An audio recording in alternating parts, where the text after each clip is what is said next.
Evet, ben 1956 yılında Urfa'nın Hilvan ilçesinden doğdum. Biz 9 kardeşiz. Babamın ismi Abdullah, annem İmhan'dır. Babam köylü, yani çiftçiydi babam. Çiftçilikle uğraşıyordu o zaman. Babam zavallı bir insandı. Ailede annem yöneticiydi. Annem yani köylü kadınıydı ama takdir ediyorum zekiydi. Babam yön veriyordu. Mesela babam bir cemaate gidecekse diyor Abdullah böyle konuş. Yani feodal dönemde de herkes bunu yapamıyor aslında. Ama annem bunu rahat yapabiliyordu. Ama bize de çok değer veriyor. Eğer anne evladına değer verir. Mesela ilkokulda kıra gidiyoruz ya. Kıra gittiğimiz zaman diyordu oğlum ağaların çocukları tapanca götürüyor, size de götürün. Diyor kimseye karşı ezilmeyin diyordu. Ben ilkokulda inan ben abartmıyorum, yani herkes bunu bilir. Ben ilkokul 5'te tek bir defa iyi aldım. O iyi aldığım gün eve kadar ağladım yani. Yani hep bir çalıyordum, o standart böyle. Herkes Hilvan'da ben de doktor diyordu. İşte ondan dolayı ben de seviniyordum ki o dönemde doktorluk etkili bir meslekti yani. Ortaokulda Hilvan'da başladım. Fakat sonra yatılı bölge okulları için parasiyatro okumak için imtihanlar oldu. Ben o dönemde imtihana girdim. 356 puan ne almıştım o zaman. Aslında o dönemde Anadolu Lisesi'ne de kaydımı yapabildim. Fakat hani çevremizde insanlar etkili olamadığı için ben kaydımı Urfa Lisesi'ne mecbur yaptım. Aslında ben İstanbul Kabataş'ta da kayıt yapacak puan almışım o dönemde. Hatta millet o zaman bana dedi ki Fuat Kabataş'a götür. Babam köylü olduğu için bilmiyor. Ben o zaman kendim İstanbul'a gittim. Bizim Ankara'da bir tane tanıdığımız var. İlhan Belediyesi'nin oğlu. O da eczacılıkta okuyordu. Mustafa Avcı. O adam bizi İstanbul'a götürdü. Onlar demiş tamam. Dedi zaman geçmiş. Yanlış olmuşsunuz. Sonra gel Urfa'da parası yattığı için orada kaydımı yaptım. Yani ben imtihana girdim. Yani ilk yıl üniversite kazanamadım. Sonra eğitim üyesine kaydımı yaptım. Kazanamadım nedir? Eğitim üyesine kaydımı yapıyorum. Tabii hedefimiz tıp olduğu için yani bizi tatmin etmiyordu bunlar. O zaman bize eğitim üyesinde iş olsun diye kaydettik. Yani orada iyi hareket içine artık yer almaya başladım. Yani 76'ya doğru.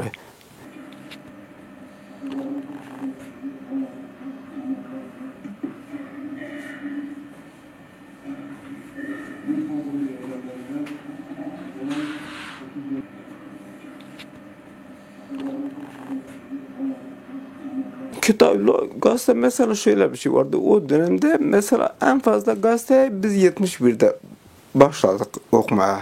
Hilvan küçük bir yerdir ya. Ama o dönemde deniz gezmişgiller asıllı ya.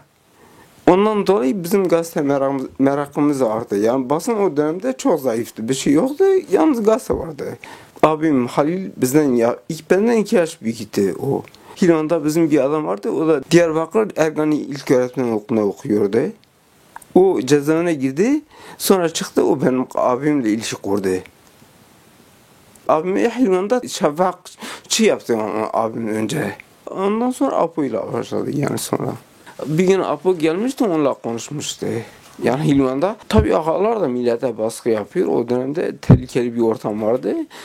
Apo geldi, onunla konuştu. Benim abim bana dedi bu adam milliyetçidir. Apo için dedi. Valla dedim ben bilmiyorum çavuş dedim ne bileyim.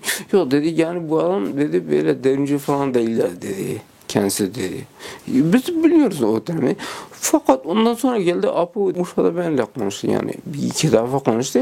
Urfa Lisesi'nde oldu. Geldi beni çağırdı. Benim abimle daha önce tartışmıştı ya. Konuştuğu için bizi tanıyordu yani. Geldi dedi Fuat gel dışarı çıkalım dedi. Dışarı çıkardık konuştuk falan dedi. Fuat işte biz böyle bir şey düşünüyoruz. Sen ne diyorsun? Ben o zaman lisedeydim. Siyasalda okuyordu.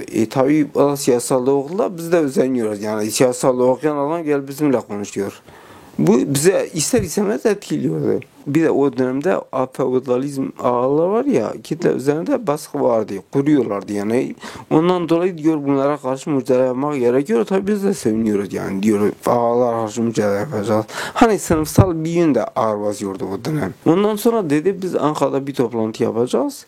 Ankara toplantıda oradaki arkadaşların çoğu üniversiteli, hepsi hemen üniversiteli. Resul Altınok vardı. O Bingöl'liydi. O arkadaş da lise mezunu herhalde. Bir Abbas vardı. Göktaş o da karşıydı. O da lise yani memurdu. Bölgeliler arasında ben tek çağırdılar o zaman. Ben gittim yani Ankara Dikmen toplantısına. Abdullah Öcalan vardı. Cemil Bayık vardı. Mehmet Hayri Durmuş vardı. Şahin Dönmez vardı. Ali Haydar Kayıtan vardı. Güllü diye bir Maraşlı kız vardı ama soy ismini bilmiyorum. Kesire vardı. Yani Kesire Öcalan vardı. İşte Kesire Yıldırım var. Dilara Yıldırım vardı. İsmet Kılıç vardı. O da işte Abdurrahman Ayhan vardı. Abbas Göktaş vardı. Kaçlı bir tane çocuk. Bir de Resul Altınok vardı. Kemal Pir de vardı. Mazlum Doğan da vardı, evet. Vaki Karar unuttum bak, o da vardı. Mustafa Karasu'yu saymam ama herhalde ben unuttum onu. O da vardı yani. Karasu da vardı. Yani biz toplam 17 kişiydik. Bilmiyorum kaç kişi saydım ben. Bir de Alişir Görgeze vardı. Hasan Görgeze vardı. Mustafa Dere vardı. Onlar da bizim arkadaşlardan önce o grupta. Görgezeler dedi ki biz sosyal emperyalizmi kabul ediyoruz, seninle anlaşamayız dedi. Biz gideceğiz, ayrılacağız dediler. Dilara da dedim gelin tartışalım. Kim kimi ikna ederse ona göre hareket edelim. Yok dedi biz seninle çalışmıyoruz. Dilara da teorikti. Dilara da tisipten gelmeydi. Tisip hareket var ya. Dilaver teoriyi de iyi biliyordu. Dilaver tipi de mesela yakışıklı, böyle yeşil gözlü, uzun boylu. Abu ona Fidel Castro diyordu yani. Onların içinde o zaman Alişir Görgeze iyi konuşuyordu. O dönem bu meselede. Mustafa Alişir'den büyüktü ama ikisi de kardeşti bunlar. Alişir de siyasalda okurdu, Mustafa da okuyordu. Ama kalktıkları zaman ben iyi hatırlıyorum, dedi paramız yoktur. Yani yol paraları yok. O zaman arkadaşlar çıkardı 20 lira mı var, 10 lira verdiler yani yol parası verdiler. Ondan sonra tabii biz yani Kürsan programı nasıl olacak? Hedefi ne olacak? Taktiği ne olacak? Yöntemi ne olacak? Bunun üzerinde konuşmaya taşımaya başladık. Bakın uzun bir zaman geçti. Ondan sonra millet dedi açız. Açız dedi arkadaşlar Dilaver o zaman 20 lira verdiler. Ben iyi hatırlıyorum. Dilaver Ankara doğma bilmedir ya. O dedi ben geleyim. Bakın gitti biz 17 kişiydik. Ben iyi hatırlıyorum. 9 yumurta aldı. 9 yumurta ekmek aldı. Dilaver getirdi işte 2 kişi bir yumurta. Yani o dönem 2 kişi bir yumurta düştü. Tek bir yumurta kaldı. Dedi bu da Abdullah'ınki olsun. Abdullah çok yemek yiyor dedi. Ben inanıyorum ki Abdullah Öcalan mesela o dönem o lafı unutmamıştır.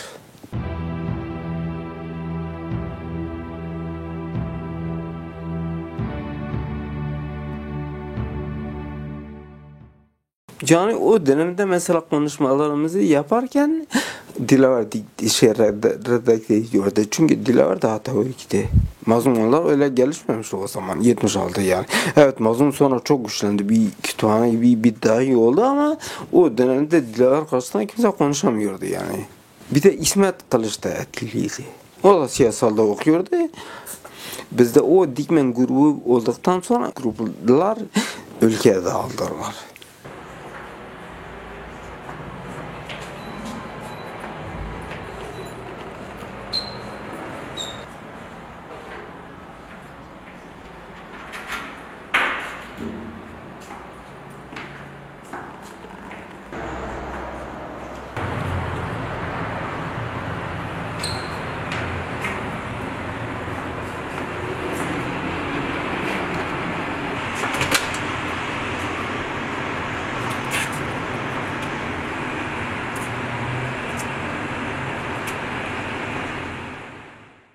Şimdi mesela Dikmen'den sonra dedim ya partinin taktiği yöntemini konuştuk. O programlar üzerinde çalışmalar yapıyorduk. İkinci sene de Diyarbakır Günaydın Apartmanı'nda yaptık. Ben orada da vardım. Baki Kar Günaydın Apartmanı'nın toplantısında Baki de gelmişti o zaman. Mehmet Şener de geldi o zaman gruplar adına. Yani o dönemde Batman adına o katıldı yani. O dönemde hiyerarşi diye bir şey yoktu. Mesela Abdullah Öcalan millet affı diyordu o kadar. Yani kimse ona başkan demiyordu. Yani birisi insanlar büyük olma bizim kültürümüzde var abi diyoruz yani bu kadar. Yani başka bir şey yoktu mesela. Bu 77'de ondan sonra hani biz Günaydın Apartmanı'nda olduğunda yani bir hareket ulaştıracağız. Bu hareket şiddeti temel ilke olarak benimseyecek. Yani o hareketten sonra artık eylemler başladı. Yani biz Kürdistan'da artık ağalara karşı, faşistlere karşı biz artık silahlanınca yapacağız. Ondan sonra öyle başladı ve o olaydan sonra artık yavaş yavaş gençlik bizim yan tarafımıza geçti yani etkili olduk yani kitle üzerinde. O dönemde bir teori değil de silah hakimse o güçlü oluyordu. Biz 77'de artık gelecek sene parti kuracağız. Son durumu konuştu ama 76'dan sonra artık gruplar çalışmaya resmi olarak başladı. O dönemde mesela hakiki karar önce Batman'a verildi. O dönem. Hakiki karar Kürtçe bilmiyor ya. Batman'da etkili olamaz. Arkadaşlar onu Antep'e, sonra da Antep'te çalışmaya başladı. Mustafa Karasu Nezip'te çalışmaya başladı. Ben Urfa'da çalışmaya başladım. Duran Kalkan Diyarbakır'da çalışmaya başladı. Duran Kalkan da Ankara Fen Fakültesi'nde okuyordu biliyor musun? O kaydını Diyarbakır Fen Fakültesi'ne aldı. Orada çalışmaya başladı. Bizim hedefimiz şuydu. Yani biz diyoruz en başta bağımsız demokratik bir Kürdistan kuracağız. Ama bağımsız demokratik Kürdistan içerisinde en büyük engel ağlardır. Yani köylüler üzerine baskı yapıyor diye. Yani aşiretlere, yerel güçlere ve diyelim Türkiye'deki faşistlere karşı mücadele yapmaya başlamıştık. Şimdi mesela ben 1977 16 Mayıs'ında Antep'teydim. Yani iyi hatırlıyorum. Şimdi Antep'e gittim. Urfa'da ben gidiyorum. O dönemde Hakiki Karar Antep'te çalışıyordu. Hakiki Karar etkili bir insandı. Mesela o gidiyordu. Altına hamallık yapıyordu. Bile gelip orada ev tutuyordu, çalışıyordu. Bu da bizi bayağı etkiledi yani. Hakiki Karar mesela ayakkabısının dibi delinmiş ya. İğne iplikle dikiyormuş ki su çekmesin diye. Sonra ben gittim, ben konuştum Haki'yle dedim işte böyle. Haki dedi Fuat 7,5 lira var dedi bende şu anda. Dedi kahvaltı yapalım seni Urfa'ya gönderelim dedi. Geri git eve. Kahvaltı biz yaptık. Haki beni Urfa'ya gönderdi. Urfa'da ben kalıyorum. Ebu Bekir vardı Halil Ataş. Belki bilmiyorsunuz. Yani o beraber kalıyor da sabahleyin erken Sayın Aşkın vardı. Bizim bir arkadaş öğretmen. Çok değerli bir insandı. Gerçekten yani kumaşı bir insandı. Çok etkileyiciydi. Hatta o dönem iyi hatırlıyorum maaşı 970 liraydı. Ahbap geldi bir gün bana dedi ki Fuat Sayın senden şikayetçidir dedi. Dedim niye? Demiş herkes benim yanımda yemek yiyor Fatih yemiyor. Dedim dedim bu köy ağası değil ki. Kız açlıktan ölüyor dedim.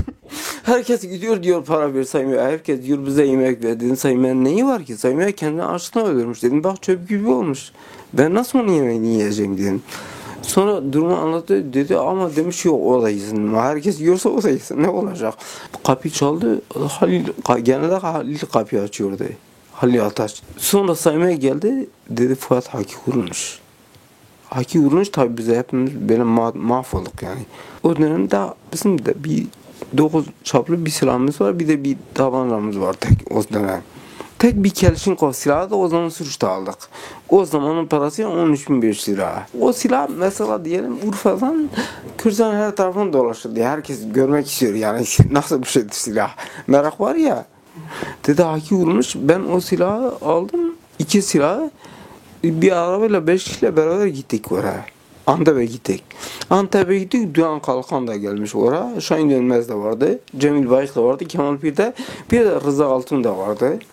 Rıza Altun geldi. Yani biz de Haki'yi kaçıracağız. O dönemde hani bir adam vuruldu mu kaçıracaksın yani. Biraz solculuk vardı yani. Tabii biz diyoruz nasıl devletin elinde kaldı bu cenaze. Sonra benle Duran Kalkan telefon açtık. Ordu'ya. Haki Ordu Ulubey ilçesindendir. O Ordu Ulubey ilçesinde Taki var en büyük abileri. O zaman Töpter Başkanıydı. Benle Duran gittik telefon açtık. Duran dedi ki Haki dedi yaralıdır. Dedi gelin dedi. Antep'e gelin. Yani biz demedik. Şehit olmuş yani. Sonra onlar gelmeye başladıktan sonra şimdi biz cenazeyi ben, Kemal Pir, Rıza Altun biz üçümüz karar aldık. Yani içeri gibi alacağız. Halbuki alamayız yani. Alsak nereye götüreceğiz? Oraya kadar götürecek gücümüz yok yani. O zaman Apo bakın gelmiş hemen demiş ki söyle öyle bir şey yapmasınlar. Çünkü biz oraya kadar onu götüremeyiz. En son işte Kemal Pir, Şahin Dönmez, benim abim Halil Çavgun, bir de Mustafa Bozkurt diye bir arkadaş vardı. Onların taksisi vardı. Onlar Haki'nin cenazesiyle beraber gittiler. Yani oraya. O dönem abim bizden 54 doğumlu ya biraz da olgun görünüyor. Biz diyoruz yaşlı insan da makbuldür yani iyi. Onlar gittiler Çorum'un Sungurlu ilçesinde trafikası geçirdiler.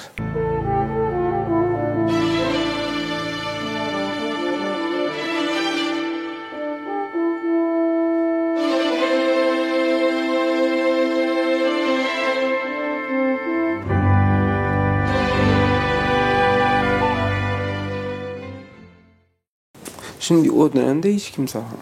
Daha kimse bize aramıyor yani. Fail meçhul bazı olaylar olmasa bile kimin yaptığı belli değildir ve onun için işte haki vurulduktan sonra hani genelde örgütlerde bir afişleme yöntemi vardı.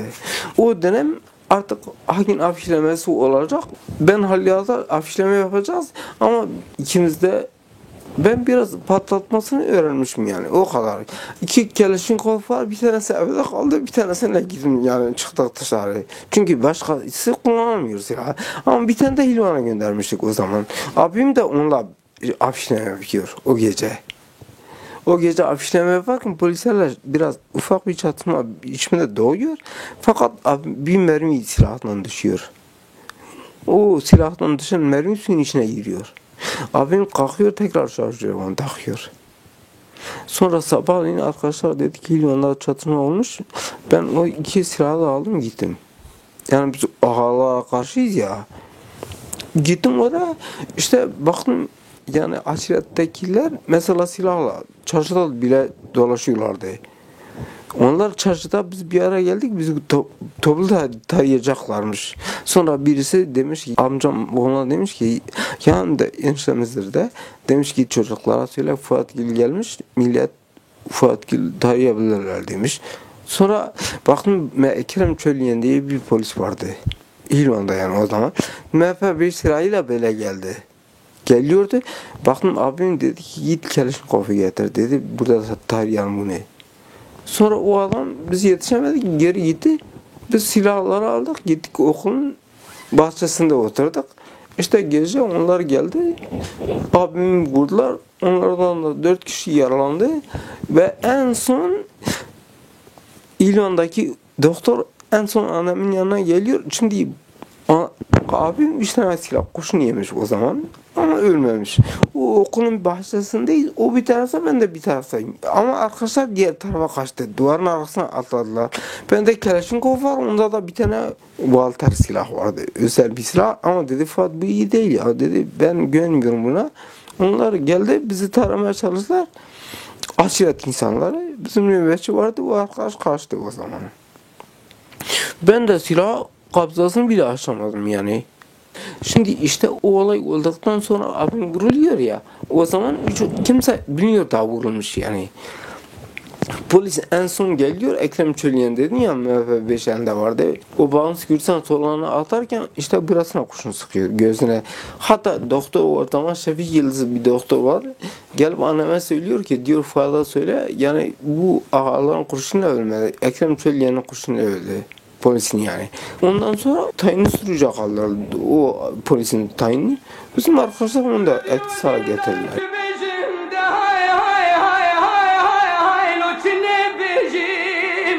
Dolu delalik edile münavazin zarım çübejim de lo lo lo lo lo lo içine bejim Ronika çare münavaze bu mebülbüle ki jivane de lo lo lo lo lo lo lo lo lo kero gejim Vele pişti çare reşu belek demane sorguli Beleze bişin sen mileki jivane bilend Havareze nizanım çiroke halelo huke bejim Gidilo Ah de gidilo ezbirin darim Ah de gidilo ezbirin Siliçya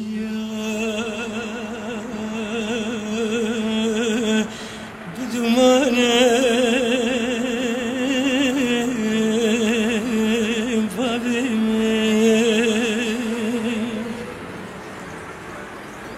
Derin kure pedermane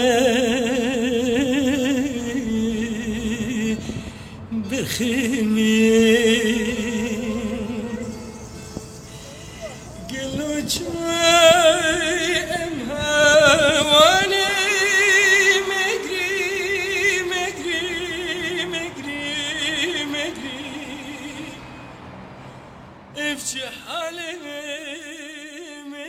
son toplantıyı Karşıyaka'da yapacağız. Evet, Antep'te Karşıyaka toplantı yapacağız. Tüm insanlar toplanmış ama ben, Kemal, biz Karasu'ya gitmemişiz. Biz de yani biz de ısrarlıyız yani. Orada valla bir sürü arkadaş var. Ali Yerlecek vardı, Numan Uçar vardı, Mahir Belat yani bugünkü o da vardı. Mustafa Karasu vardı, Kemal Bir vardı, işte Ali Yerlecek vardı, Mehmet Balı vardı, Cemil Bayık da vardı, Meral Kıdır da vardı o olayda toplantıda. O Antep'te mesela partiye karşı diyor zipleşme oluyor. Fakat bu Apo diyor ki zipleşmenin başını diyor İsmet Kılıç çekiyor. Ama İsmet Kılıç niçin çekiyor? İsmet de 76'da beraber Dikmen'de toplantı yaptık. 77'de o Diyarbakır'da çalışıyordu. İsmet'le şimdi Kesir arasında duygusal ilişkiler var. İsmet'le Kesir birbirini seviyorlar. Ama tabii kimse söylemiyorlardı. İsmet en son bir gün geldi, baktım böyle rengi değişmiş, öyle şey olmuş. Ya dedim niye oldu İsmet, dedi ben bu işi bırakacağım dedi. Dedim niye? Biraz anlattı bana. Dedi Abdullah Öcalan Kesir'le evlenecek, dedi artık ben beraber çalışamam dedi, mümkün değildir. Ben o zaman bir Astra tabancası verdim, bir de 100 lira para verdim. Urfa Antep arasında yol var, biz orada yürüyoruz.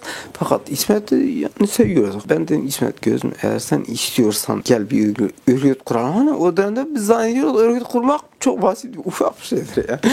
Ya dedi Fuat gözüm dedi, bak ben sana bir kardeş olarak bunu söylüyorum. Abdullah Öcalan olduğu yerde kimse politika yapamaz dedi. Bunu kulağına küpe yaptı dedi. Yani o adam o gün bunu söylüyor. Ben hala bugün düşünüyorum, demek adam Apo'yu tanımış. Ankara'ya gittim, işte Siye'de bir evde baktım 2 tane Kıbrıslı öğrenci, bir de Apo ortalarına oturuyor konuşuyor. Kemal dedi ne var? Dedim Apo'yla konuşacağım, işim var dedim. Sonra ben gittim Apo'ya söyledim, dedim İsmet böyle bundan dolayı gitti dedim. Örgütü bıraktı yani falan. Sonra dedi Fuat gel Kesir'le konuşalım o zaman. Yani ben anlattım durumu. Sonra Kesir'le konuştu. Böyle benim yanımda konuşmadı. Başka yerde konuştu. Sonra geldiler yanıma. Yani ondan sonra ben bir şey demiyorum. Ne bileyim dedim belki malların özel sorunudur. Hani ayıptır diye ben diyorum niye ben karşılayayım. Sonra geri geldim. İşte bu olay öyle gelişti. Ben cezaevinden çıktım. Belki gittiğim zaman da ilk sorusu bana dedi İsmet'le görüştün mü?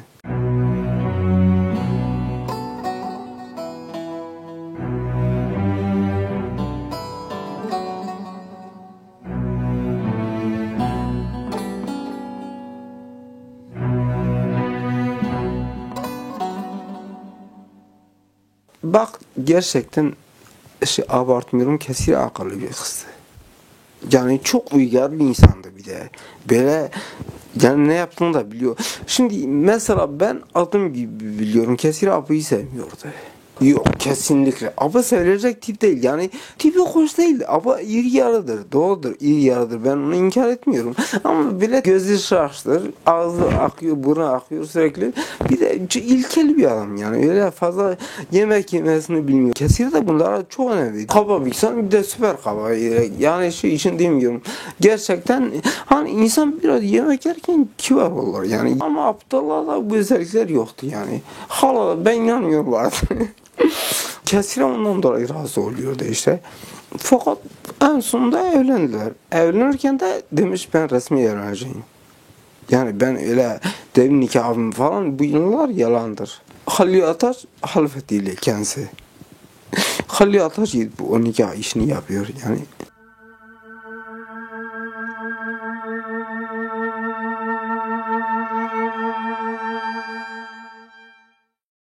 6 Ekim oldu, biz yakalandık Urfa'da. Ben Ebu Bekir, Halil Ataş yani Cuma okuyan vardı bizim ya. O da Ankara Eğitim Fakültesi'ne okuyordu. Halil geldi. Halil dedi Fuat polisler geldi. İşte Münir Tatye o şube şefi.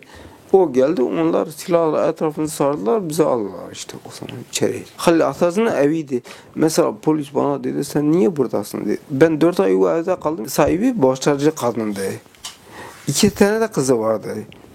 Urfa sıcağı çok pistir. Yaz ortasına perdeyi çekiyordum, içeride oturuyordum, dışarı çıkmıyordum yani. Bir şey olacaksa Sayme aşkın ara sıra bize gidip alıyordu. Oraya Bekir dışarı çıkıyordu. Mesela benim aklımda 3 defa idam isteniyordu. Tabii en son işte mahkemelerde hepsinden beraat ettim. Örgütten tek 24 yıl ceza aldım. 168'e birinin idamı 24 yıldır. Ben aldım, Mehmet Senler aldı, Ferzanlar Tağaç aldı. Mehmet Senler'inki onların yargıtayda bozuldu, benimki bozulmadı. Yani biz de ölüm orucuna girdiğimiz için herhalde en büyük etkisi de buydu. İşte biz yakalandıktan sonra bu Ekim ayında parti kurulmadı. Arkadaşlar demiş 4 tane kadınımız gitti, ne yapalım yani. Bir o dönemde tabii panik de var yani. Ben, Kemal Pir, Halil Ataş, Cuma Koyukan. Bunlar yakalandıktan sonra işte parti Ekim ayından Kasım ayına erteleniyor diyor, bir ay sonra kuralım. Kasım'ın 27'sinde Fiz köyünde toplanıyorlar ve partiyi orada kuruyorlar. Biz içerideyiz tabii. O toplantıda Ferhat Kutay da var. Partinin ismini esas veren Ferhat Kutay'dır.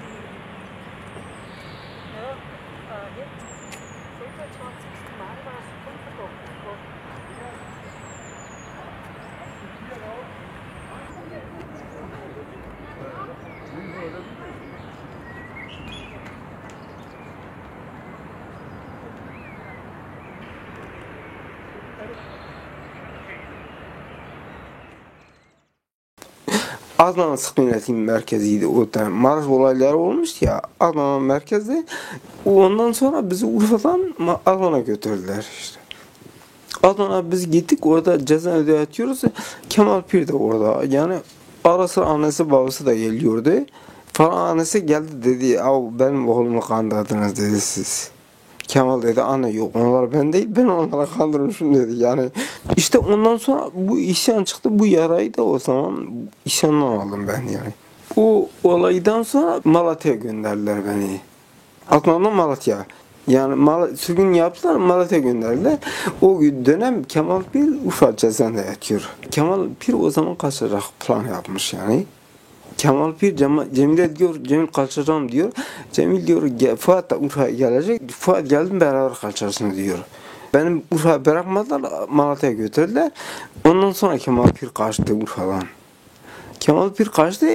Ben gittim oraya baktım. Gardiyan, tabi fezlekelerimize bakıyorlar ya.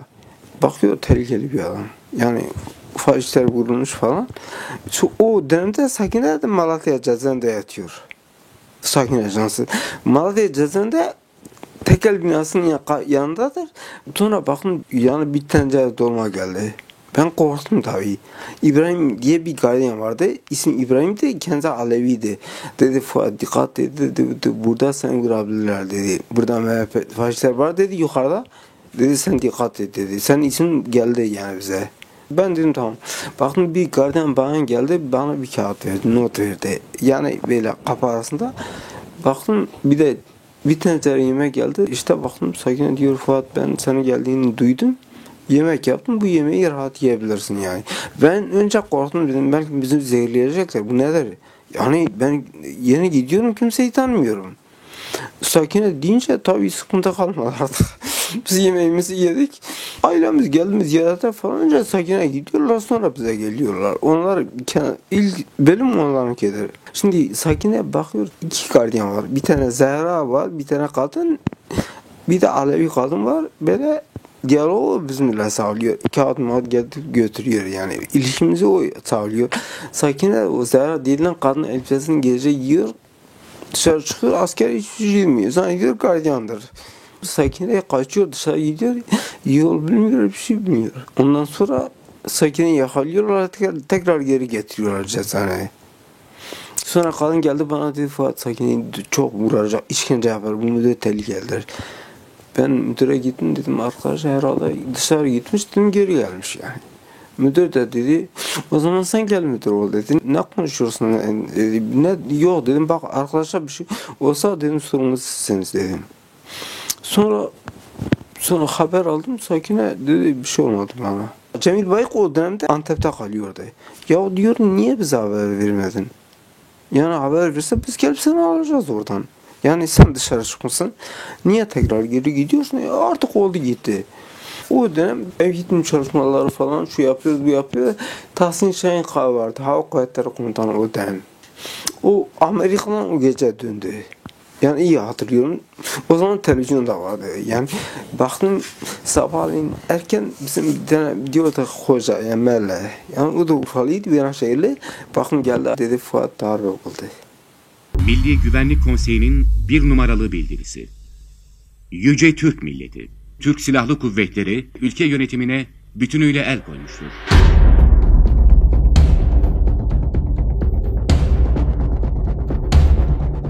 Yarının teminatı olan evlatlarımızın Atatürk ilkeleri yerine yabancı ideolojilerle yetişerek sonunda birer anarşist olmasını önleyecek tedbirler alınacaktır. Bir, cumhuriyetçilik. İki, milliyetçilik. Üç, halkçılık. Darbe oldu, ödümüz koptu yani. Ondan sonra tabii tedbirini ben bir aldık. Tedbir nedir? Eğitim çalışmasına artık olmuyor yani, yapamıyoruz. Alabilmek zorundayız. Çünkü benim yanındaki arkadaşlar hep sivil mahkumlar, siyasi değil ki. Onlar hatta dedi devam edelim, ben dedim yok kalsın dedim, artık bundan sonra yapmayalım. Ondan sonra Sakine dedi Fuat bir haber geldi dedi biz Elazığ grubuyla gideceğiz yani. Ben Elazığ grubuyla götüreceklerdi. Hani Elazığ grubuna yararlanıyor ya. O da sürgüne gelmiş yani Malatya'ya. Onlar Sakine aldı. Sakine ben de dedim götürmediler. Sakine aldı gitti işte Diyarbakır Elazığ grubuyla beraber gitti. Onunla gittikten sonra en son tek ben kaldım yani orada. Haziran ayında ben de götürdüler Diyarbakır'a. Benim kardeşim de geldi dedi abi Diyarbakır'da durum çok vahimdir dedi. Ben de o Polikondri adalarındaki durumu anlattım yani Vietnam Direnme Savaşı'nı falan dedim. Bir daha okudum yani ne yapabiliriz diye. Dedi bu ona hiç benzemiyor dedi aslında. Durum çok vahim dedi. Valla dedim ben ne yapayım? Şimdi ben giderken ayaklarımı da kelepçe yaptılar böyle kollarımda bir de beni arabaya bağladılar. Yani maksat içkiye psikolojik içince. Yani. Sonra beni götürdüler baktım Esad Oktay'ydı o zaman çıktı yani karşıma. Baktım kağıt çıkardı ha dedi bu Fuat Çavun sen misin dedim evet benim dedi tamam. Baktım dedi sen Kürt müsün Türk müsün dedi önce onu öğrenelim. Valla dedim ben Kürt'üm ben de arkadaşlarımın direndiğini biliyorum. Baktım Esad geldi herkes böyle kalktı durdu ben de normal yerimde oturuyorum ses mi etmedim. İşte akşam üzeri oldu baktım dedi Fuat Çavun dışarı çıktı dedi. O bana Esad dedi askerler dedi soyun üstüne. Dedi üstünü soyun, üstünü tek üst tarafı çıkardılar yani. Sonra baktım askerin elinde birisi demir çubuk kalmış, birisi de soğuk kalmış. Akın diye bir asker vardı Adanalı. Bir de esmer bir çavuş vardı. Çavuşun elinde demir var. Bu demir çubukla beni vurdu, bu ayağımı kırdı. Bu ayağım, sol ayağımı o zaman kırdılar işte. Tabii demir gerçekten ağırdır yani. Hep böyle sökülüyor ya adam. Demir yani her türlü içkince ağırdı ama demir şu o da pistir yani.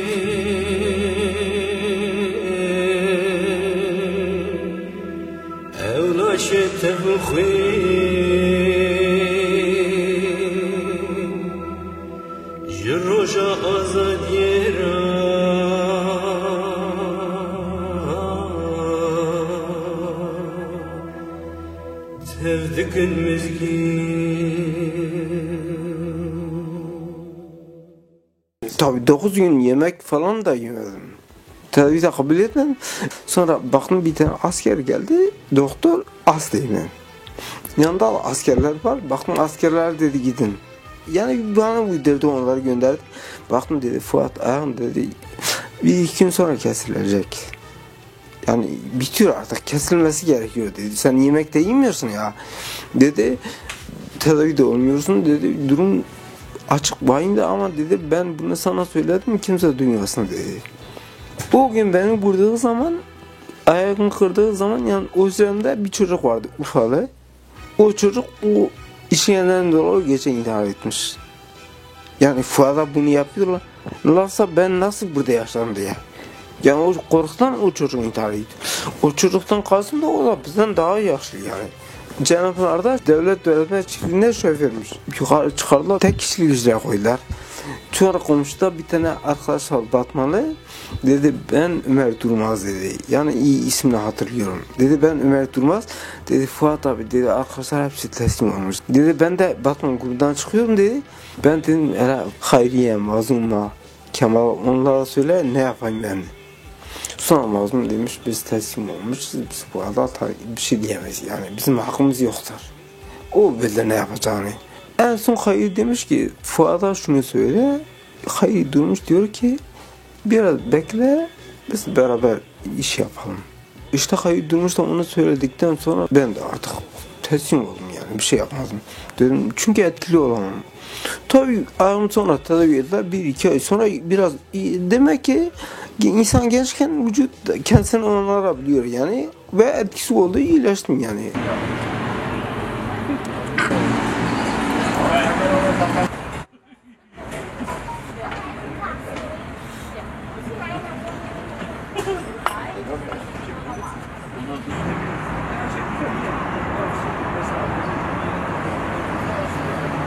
Esat dedi benim olduğum yerde sinekten ses çıkacaksın ses çıkmayacak.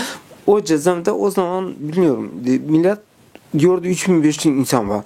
Hani millet üstte yatıyordu yer yoktu yani. Herkes yerde yatıyor şu yapıyor.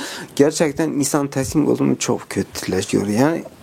O kadar insan vardı kimseden ses çıkmıyordu. Nefes insan almaz zorlanıyordu. Ve bayağı da etkili oldu yani Esat okudu o dönem. Mazlum Doğan mesela mahkemeye geldiği zaman suratı öyle sert yani bıçak değse bıçak parçalanır. En son ya artık itiraflar başladı ya millete hainlik yapıyor. Bazı diyelim erkek onlar şahin dönmez onlar gitmiş durum vahimdir. Hayri durmuş 4. kat 7'de yatıyor. Mazlum da 9'da yatıyor. En köşe Mazlum'un yeridir. İkinci Hayri sonra Celalettin Delibaş işte bir arkadaş da var. Misafir hayata onlar 4. kata kalıyorlardı. Baktım arkadaş yemek dağıtıyor. Sürmeli Çelik herhalde yemek dağıtıyordu o zaman. Sürmeli diyor ki Mazlum diyor. Yani arkadaşlar kabı getiriyor yemek veriyor ücrete. Bakıyor ses çıkmıyor. Birkaç defa bağırıyor. Sonra askeri çağırıyor diyor burada ücret bu yeme Mazlum gelmiyor yemeğe falan. Sonra gidip bakıyor ki Mazlum kendisini asmış yani. Şimdi Mazlum'un kendisini astığı yerde ben en son ben de o ücrete arkadaşlara söyledim yani. Dedim yani ölçün yani boyun ne kadardır bu. Baktım orası 51 santimetre. Şimdi üst kata gözüne böyle gidiyor. Şeyler böyle gidiyor. Öldüğü zaman şimdi Mazlum'un bu aşk yemeğinden bir de dizinden burasından kan akmış. Yani Hayri'yi Mazlum'un üstüne götürüyorlar. Hayri doktora diyor niye böyle oldu diyor. Diyor tam Mazlum demiş 8 saat sonra ölmüş tam. Kafasına kravatı geçirmiş, kafasına yukarıdaki şeyi atmış, ayaklarını da lavabonun üstüne koymuş, öyle kendisine atmış. Yani öyle bir anda ölmemiş yani. Mesela normalde bir idam 70 saniyedir. Yani bizim bildiğimiz budur yani bilimseldir yani bu. Ama Mazlum aşırı duvarlara çarpmış, şu yapmış, bu yapmış. İşte o demiş kan ondan dolayı geliyor.